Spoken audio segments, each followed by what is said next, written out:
The morning mist still clung to the cobblestones of Bath's old quarter, where the Wren's Corner café had stood for nearly 80 years. Its window panes were fogged by the warmth of early customers, and the faint sound of a radio played something from the 1960s, a song about love that had outlived its singers. Eleanor Hayworth, 41, sat by the window, turning a small silver envelope in her hands. It wasn't hers. It had been left on her table when she arrived, addressed simply to the woman who still believes in quiet mornings. She smiled, half amused, half unsettled. Whoever had written that knew too much. Eleanor wasn't here by accident. Her sister had arranged a blind date. Someone ordinary, she'd said. Someone who knows how to listen. After years of failed promises and one engagement that ended with a voicemail, Eleanor had stopped expecting anything. But something in her sister's voice had made it impossible to refuse. The bell above the café door chimed. A man entered. Tall, mid-40s, a plain navy coat, no tie, no watch. His shoes were clean but scuffed. He looked around briefly, then walked toward her table with a polite nod. Eleanor Hayworth? That would be me, she replied, her voice careful, measured. I'm Thomas Lee, he said. Apologies for the delay. I stopped to help a postman pick up his scattered letters. That made her smile. Not because it was charming, but because it sounded real. They spoke about the weather, then about how the city had changed, how the new owners had ruined the old bakery, how the pigeons had learned to wait for tourists, not locals. When the waiter came, Thomas ordered tea with no sugar, explaining, "Sweetness hides the truth of a drink." Eleanor raised an eyebrow. "You speak as if tea were philosophy." He shrugged. "Perhaps it is. You can tell a lot about a person by what they drink." It was the first time in years she'd laughed without forcing herself. Outside, the morning brightened, light poured over the square. A dog barked somewhere in the distance, and a child's laughter floated by. The world felt ordinary, and that was exactly what made it beautiful. When they parted, Thomas simply said, "I hope your day stays kind." No number, no promise, just that line. But it stayed with her longer than it should have. That night, Eleanor wrote in her journal for the first time in months. Met someone who doesn't fill silence. He listens to it. She didn't know then that the man who just shared tea with her wasn't a retired teacher or a widower, as he had implied, but the quiet architect of one of England's largest education charities, a man who had chosen anonymity over applause. And tomorrow he would return to the café, not to meet her, but to leave another letter. 3 days later, Wren's Corner Café was the same as ever. The sound of porcelain cups, the hiss of milk froth, the hum of a kettle that never rested. The owner, Mrs. Dobson, had owned the place since the 90s. She knew every regular by name, except the man in the navy coat. Thomas had returned quietly at the same hour. He didn't look around for Eleanor, yet when she entered, he half smiled, as if her arrival was something he'd already factored into his morning. "Back again?" she teased, hanging her umbrella by the door. He looked up from his notebook. "Routine is underrated. It's where truth hides." Eleanor sat across from him. She noticed how his hands moved, calm, deliberate, never fidgeting. They were the hands of someone who built things, not someone who only wrote about them. "So, Mr. Lee," she said, "what is it you really do?" "Consulting," he replied, after a pause too long to be casual. "For schools, small ones, usually forgotten by the big cities." It sounded modest, perhaps too modest, but the way he said forgotten carried weight, a quiet ache, as though he had seen too many children the world had overlooked. Their talk wandered. The price of tea, the silence of winter evenings, the strange comfort of old books. Eleanor found herself laughing again. That unguarded, unpolished laughter that startled her own reflection in the window. When a gust of wind blew open the café door, scattering napkins across the floor, Thomas was the first to stand, kneel, and collect them. He handed them to Mrs. Dobson with a gentle, "No harm done." Eleanor watched him, not for heroism, but for the absence of performance. He did things without needing to be seen. After he left, Mrs. Dobson approached Eleanor's table. "That man's been coming here for months," she said softly, wiping a cup dry. "Always sits there, writes a few lines, pays for someone else's tea when he thinks I'm not looking." Eleanor smiled, surprised. "He pays for strangers?" Mrs. Dobson nodded. "Says kindness is best spent when no one keeps the receipt." That night, Eleanor walked home along Great Pulteney Street, where rain glazed the stone pavements in silver. Street lamps cast long reflections, and for the first time in a long while, she didn't feel alone. She kept replaying his words, "Routine is where truth hides." In her flat, she placed a cup of chamomile tea beside her window and opened her journal again. "Thomas Lee," she wrote. "He speaks like a man who has lost something he doesn't name." What she didn't know was that in a townhouse overlooking Kensington Gardens, the same man sat at a mahogany desk, signing papers that bore a name she had never heard. Sir Thomas Alistair Lee, trustee of the Harcourt Education Fund, and beside his pen lay another silver envelope, addressed once again to the woman who still believes in quiet mornings.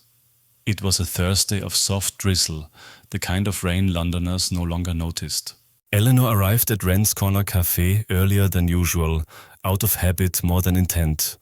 The place smelled of cinnamon and wet wool, the air hummed with the chatter of pensioners debating cricket. Thomas was already there.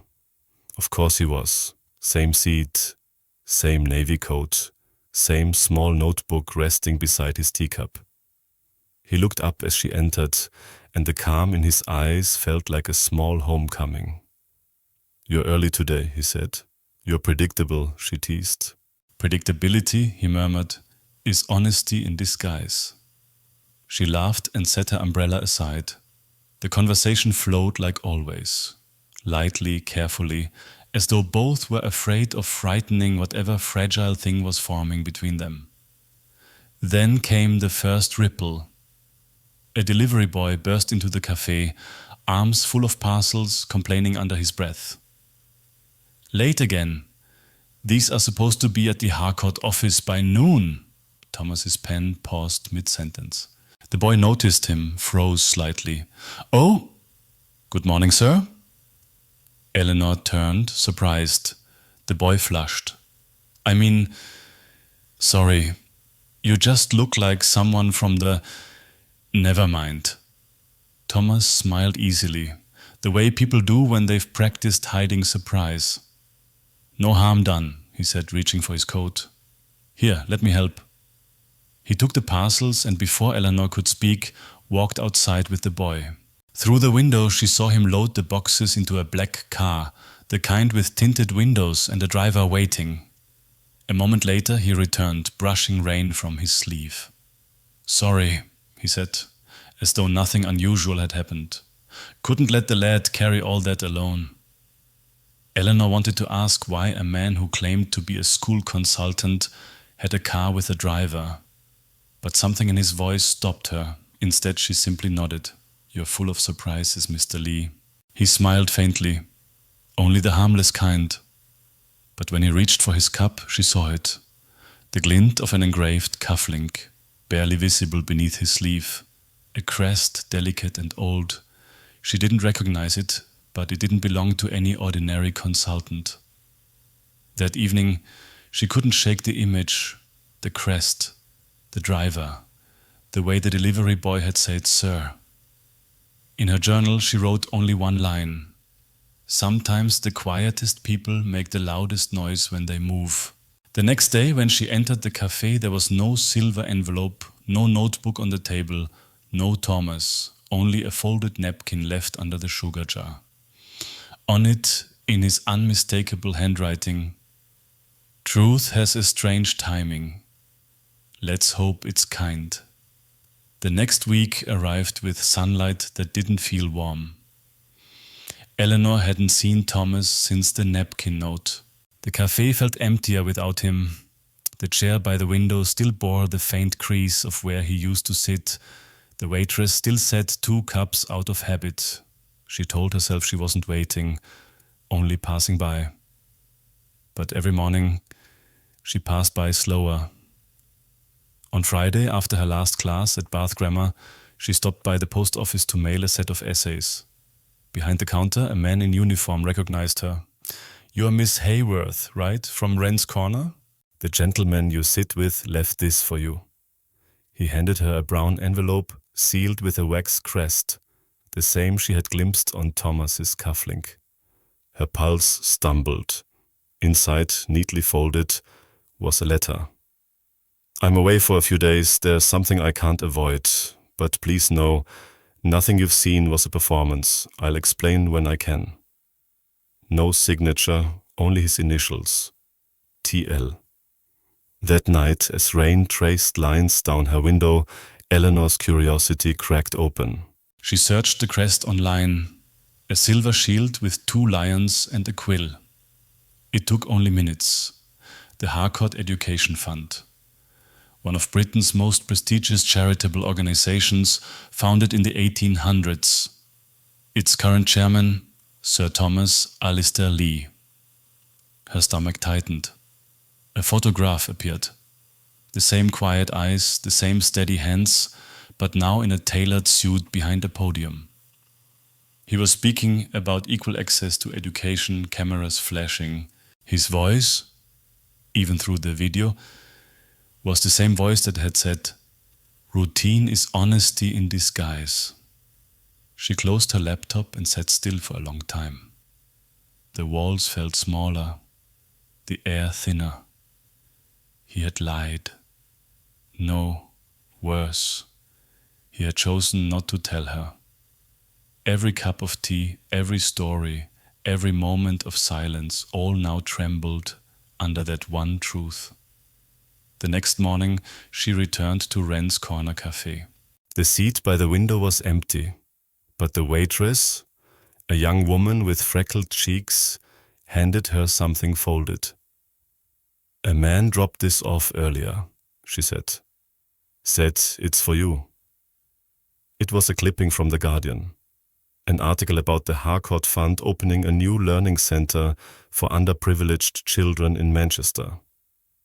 The photo showed Thomas, or Sir Thomas, smiling beside the mayor.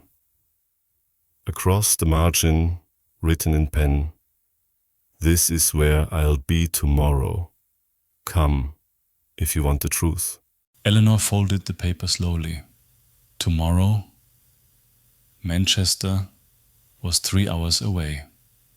She had no reason to go, except one. She wasn't sure whether she wanted to confront him or to believe him. That night, unable to sleep, she stood by the window watching the rain return. For the first time, she whispered his name. Not the one she'd known, but the one she'd found. Sir Thomas Lee. And in that moment, she realized truth wasn't the opposite of deception. It was the cost of connection. The train from Bath to Manchester sliced through fog and countryside, rolling hills fading into slate-grey rain. Eleanor sat by the window, fingers wrapped around a cup of lukewarm tea, her reflection a blur between the clouds. She hadn't planned what to say. How does one speak to a man who'd built his life around silence? By noon, she stood before Manchester Hall, an old stone building dressed in banners. Harcourt Education Fund, building futures together. Inside, the air smelled of polished wood and camera flashes. Journalists moved like bees around a hive of officials. At the center stood him, Thomas, or rather, Sir Thomas Lee. No navy coat, no quiet smile.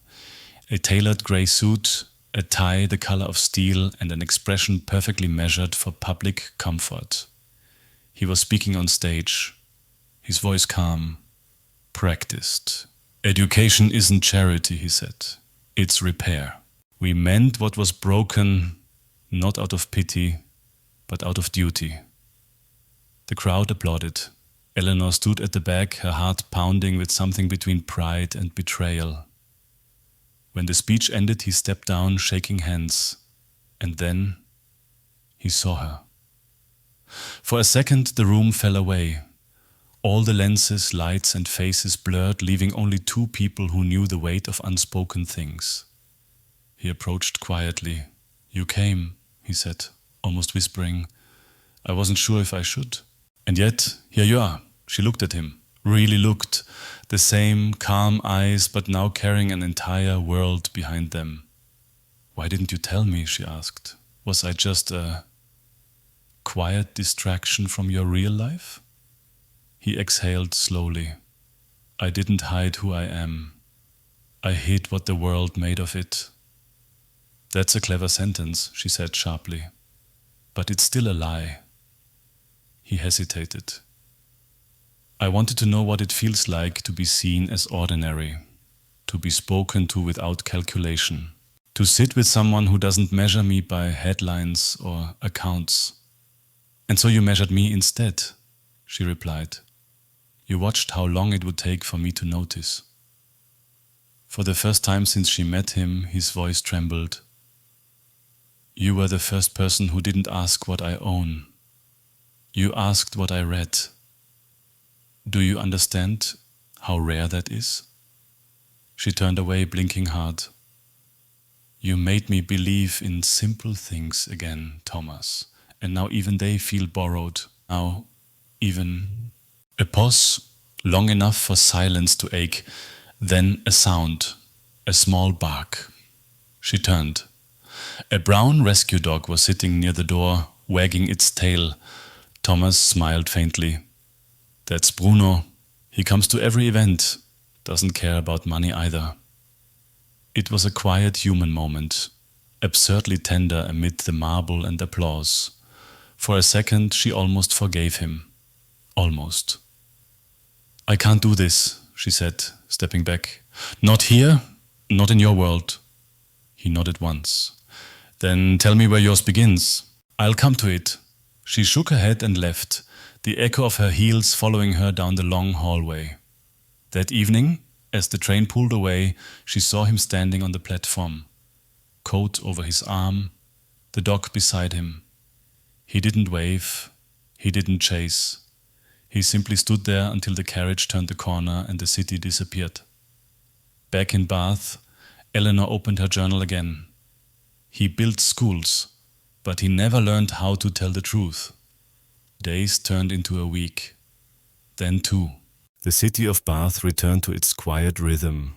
Children in uniforms rushing past cobblestones, the sound of church bells weaving through drizzle and Sunday air. Eleanor tried to move on. She corrected essays, attended meetings, smiled in the staff room when politeness demanded it.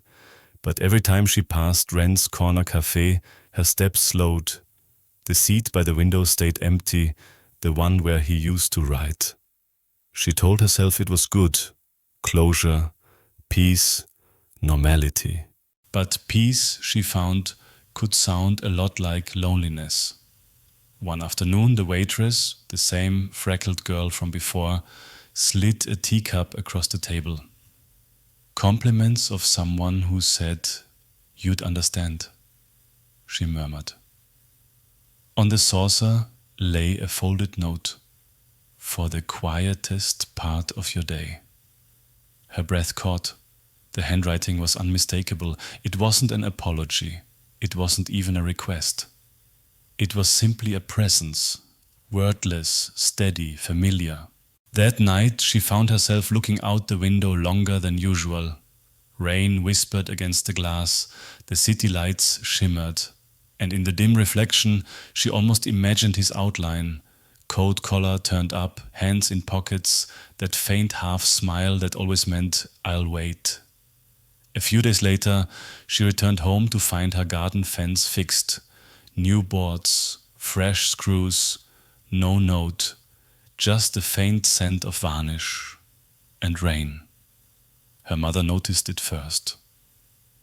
"Someone's been kind," she said. Eleanor just smiled. She didn't need proof.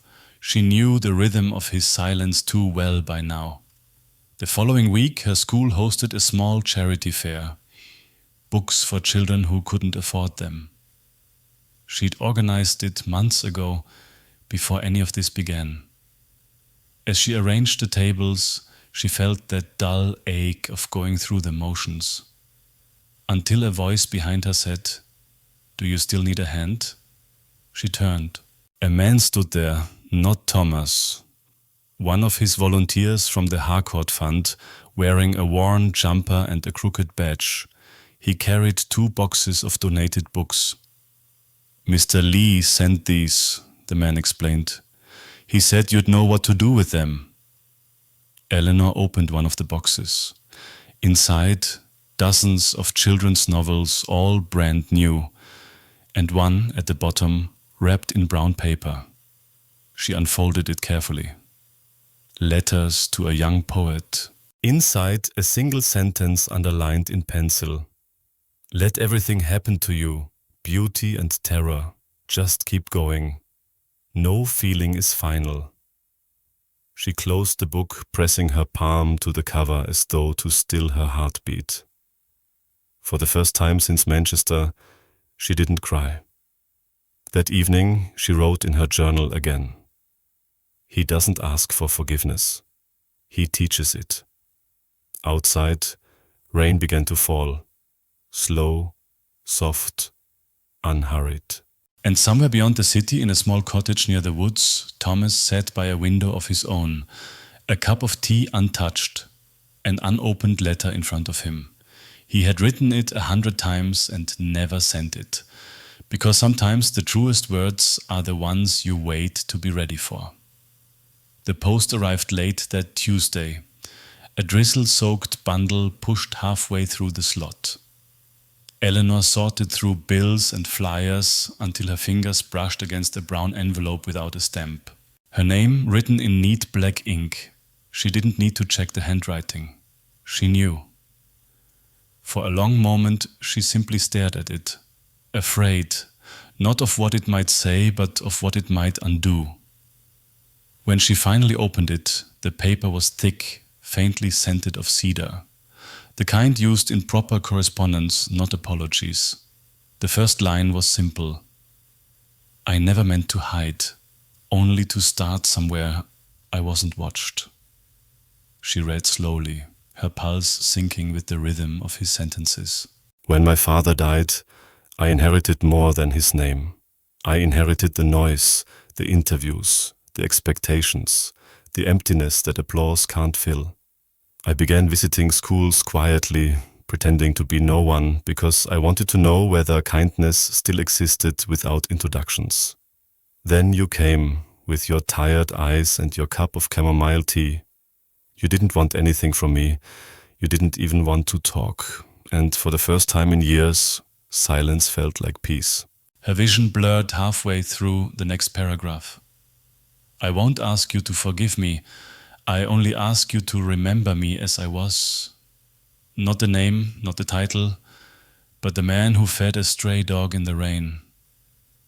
If that's all that remains of me in your memory, then it's enough." No signature, only his initials, TL, pressed faintly into the paper. She folded the letter carefully as if it were something fragile and alive. Then she reached for her journal and wrote beneath her last entry, "Maybe truth isn't what we say. Maybe it's what we stop pretending to be." That evening, she took the letter to Wren's Corner Café. The waitress was wiping down tables, humming softly. Eleanor placed the letter on his old table, the one by the window, where the light always hit just right, and said quietly, "Keep this safe, in case he ever comes back." The waitress smiled. "He will. They always do. The quiet ones. Spring came late that year. The city bloomed in hesitant color, and Eleanor found herself walking to school lighter, freer. She spoke to her students about honesty, not the kind that came from confessions, but the kind that came from actions. And sometimes when the morning sun hit her classroom window, she caught a reflection that looked like him, coat collar up, eyes steady, watching. Not haunting, just there. Far away in a seaside town north of Devon, Thomas sat on a bench overlooking the waves. He held a notebook, open to a clean page. For the first time in months, he began to write. Not speeches, not plans, but a story. There was a woman who taught me that silence isn't emptiness. It's where truth begins. He closed the book, smiling faintly. And beside him, Bruno, the same loyal dog, nudged his hand, demanding attention. Thomas laughed, a quiet, genuine sound that drifted into the sea breeze. For the first time in years, he didn't feel the need to be anyone else. It was almost a year to the day since Eleanor last saw him. Bath had slipped into early summer, the kind that still carried the scent of rain but promised sun. The mornings were gentler now, less hurried. She had stopped waiting long ago, or at least she had told herself so often enough to almost believe it. That Saturday she carried her papers to Wren's Corner Café, not out of nostalgia but because she simply wanted a quiet place to grade essays. Mrs. Dobson had retired. The café had a new owner, a young man with too much hair and too little patience for old crockery, but the windows were the same. The light too. She ordered chamomile tea, out of habit, not longing, and chose the table by the window. The same one. When the doorbell chimed, she didn't look up at first. It wasn't until the chair opposite creaked softly that her pen paused. "Excuse me," her voice said, lower, older, familiar. "Is this seat taken?"